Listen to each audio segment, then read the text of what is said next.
Bismillahirrahmanirrahim. Ini materi kita hari ini atau pagi hari ini melanjutkan yang sudah disampaikan di pertemuan sebelumnya. Saya kasih judul mengokohkan tauhid di kehidupan kita. Tauhid dalam kehidupan kita, kemudian keimanan sebagai fondasi beramal kita ataupun syarat diterimanya amal yang kita lakukan. Kemudian syahadat sebagai pintu masuk Islam. Dan yang terakhir ini yang paling penting, urgensi memahami rukun Islam yang pertama. Jelas ya tampilannya? Halo? Iya, jelas Ustaz. Jelas ya? Oke. Ya, ini urgensi syahadat ya. Kenapa ini sangat penting? Karena akan berdampak dalam kehidupan kita. Ini urgensinya ini ada 5. Yang pertama, bisa kita lihat madkhal ilal Islam. Pintu masuk agama Islam. Tadi sudah saya jelaskan ya. Pintu masuk agama Islam yang dari luar mau masuk ke dalam rumah Islam, dia harus mengucapkan syahadat. Tapi kalau kita yang sejak lahir sudah Islam, orang tua kita Islam, nenek kita Islam, kakek kita Islam, keturunan kita juga Islam, maka kita tidak perlu mengulangi syahadat ini. Karena kita dari lahir sudah berada di dalam rumah Islam ini. Ini sangat penting. Dan ini sangat berpengaruh kepada rukun Islam yang lainnya. Maka ahamiyah syahadat yang pertama ini adalah pintu masuk agama Islam. Yang kedua, jadi syahadat ini merupakan inti ajaran agama Islam. Khulasatu ta'alimil Islam. Jadi berbicara syahadat ini berarti inti ajaran Islam ini adalah tauhid. Berarti kalau berbicara tauhid berarti terkait dengan rukun Islam.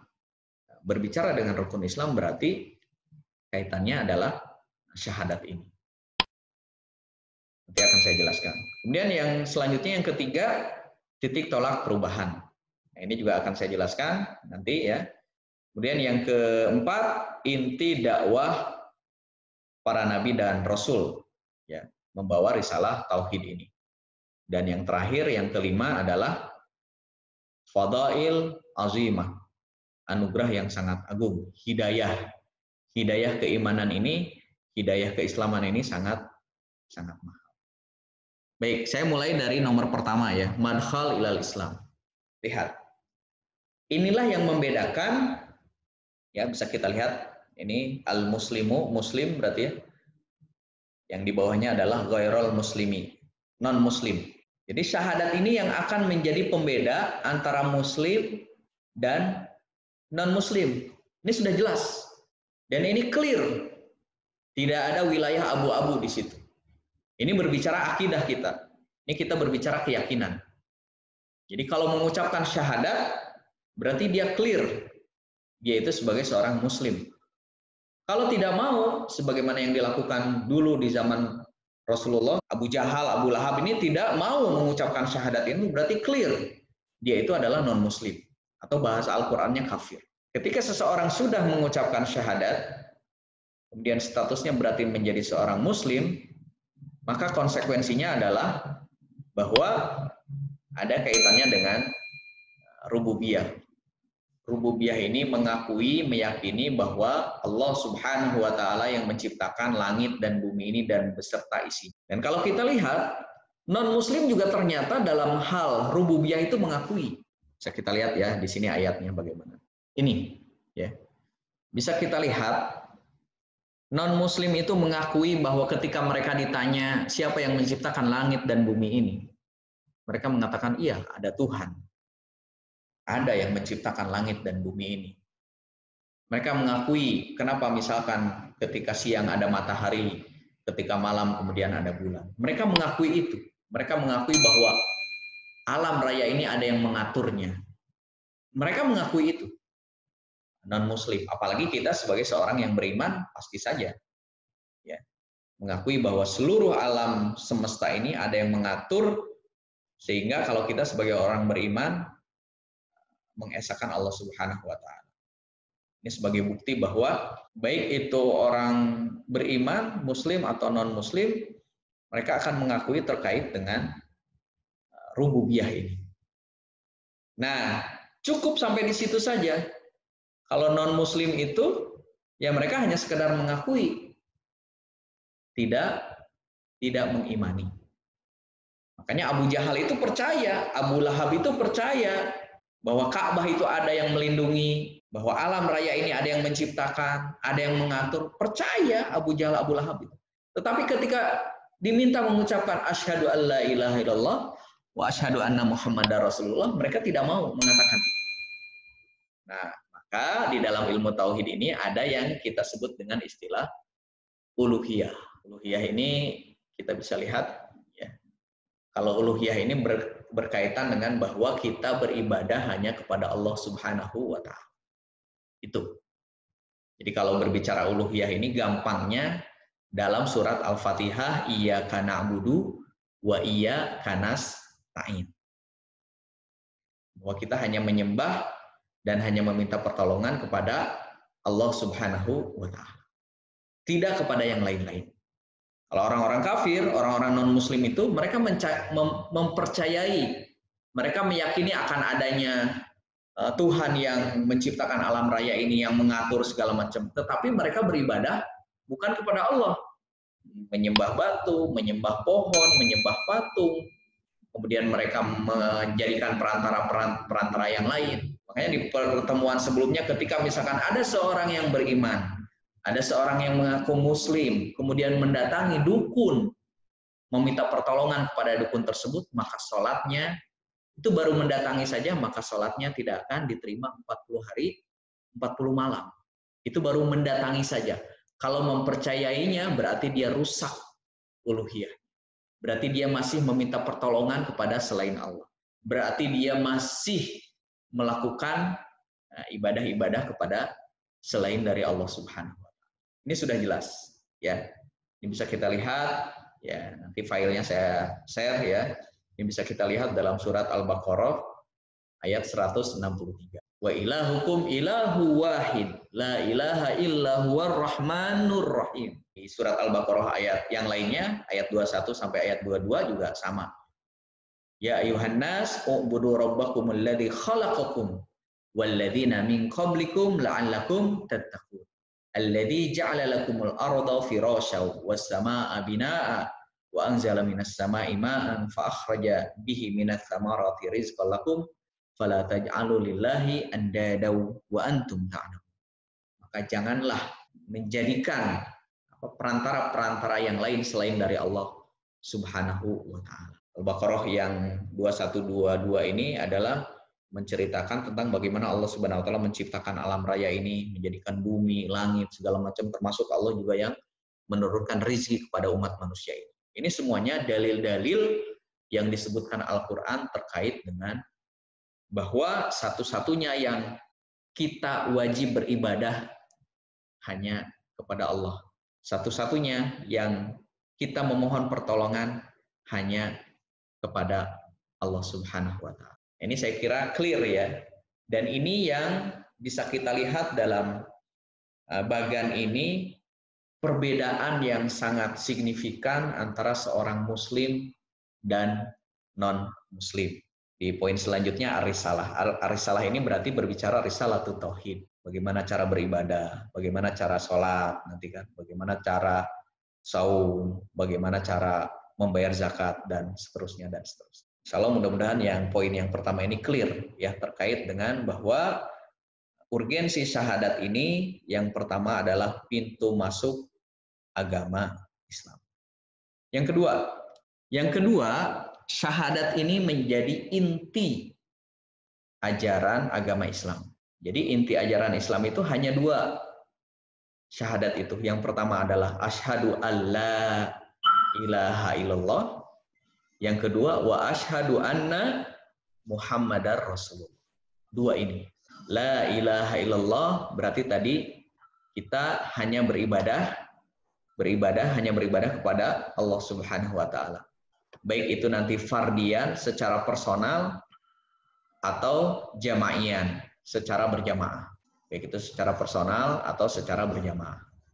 Ini. Jadi inti ajaran Islam itu kita hanya beribadah iyyaka na'budu wa iyyaka nasta'in. Kita hanya beribadah kepada Allah Subhanahu wa taala. Ini nanti kaitannya dengan ikhlas. Ya. Kita hanya mengharap ridho Allah. Kita berusaha bekerja, diantaranya adalah mengharap ridho Allah Subhanahu Wa Taala. Ini berbicara semuanya berkaitan dengan itu, dan ini semuanya berbicara tentang inti dari ajaran Islam. Nah, inti dari ajaran Islam yang kedua adalah wa asyhadu anna Muhammadar Rasul. Kalau ini lebih kepada tujuannya, kalau Muhammad dan Rasulullah ini adalah berbicara dengan bagaimana risalah ini disampaikan kepada umatnya. Jadi tata caranya yang dibawa oleh Nabi Muhammad SAW yang sudah dicontohkan, diajarkan melalui Al-Quran, melalui As-Sunnah.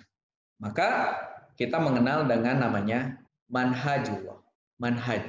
Jadi manhaj ini adalah ketentuan, jalan satu-satunya yang diajarkan oleh Allah Subhanahu Wa Taala melalui malaikat Jibril kepada Nabi Muhammad SAW, dan Nabi Muhammad SAW mengajarkan kepada umatnya sampai kepada kita. Nah, kalau berbicara ayatnya kita bisa lihat ya, yang dimaksud manhaj. Jadi makna manhaj syariat atau manhaj di dalam Al-Quran ini bisa kita lihat dalam surat Al-Maidah ayat ke-48. Kata kuncinya, kalau kita lihat tafsirnya Ibnu Katsir, manhaj itu adalah jalan satu-satunya yang wajib, yang harus diikuti. Jalan satu-satunya yang harus diikuti itu adalah definisi dari manhaj. Jadi ilmu tauhid ini adalah berbicara bahwa satu-satunya yang akan menyelamatkan kita baik itu di dunia atau di akhirat adalah jalan ini. Makanya bahasa Al-Qur'annya ini saya kasih tanda merah, likullin ja'alna minkum syir'atan wa minhaja. Jadi Allah Subhanahu wa taala menurunkan para utusannya, mengutus para utusannya. Berarti nabi akhir zaman itu adalah Nabi Muhammad SAW. Kemudian Nabi Muhammad SAW mengajarkan kepada kita, mengajarkan tentang ilmu tauhid, mengajarkan tentang syariat. Syariat itu berarti ada sholat, ada zakat, ada haji, ada puasa, ada haji gitu ya. Dan syariat-syariat yang lainnya itu diajarkan oleh Nabi Muhammad SAW. Nah, sehingga dari manhaj ini artinya jalan satu-satunya, tidak ada jalan selain ini yang sudah diajarkan oleh Nabi Muhammad SAW, maka menjadi qudwah, menjadi contoh teladan bagi kita umat Islam. Jika kita ingin mempelajari bagaimana cara Rasulullah mendidik anak-anaknya, lihat bagaimana Rasulullah mengajarkan kepada kita dalam pendidikan anak. Ketika kita ingin mencontoh usaha yang sukses, lihat bagaimana Rasulullah mengajarkan seorang muslim berbisnis. Ketika kita ingin menjadi pegawai atau karyawan yang sukses, yang bagus, maka lihat apa yang dijelaskan oleh Al-Islam, apa yang dijelaskan dalam Al-Quran, As-Sunnah, apa yang sudah dicontohkan oleh Rasulullah ketika kita menjadi seorang pegawai yang baik dalam Islam.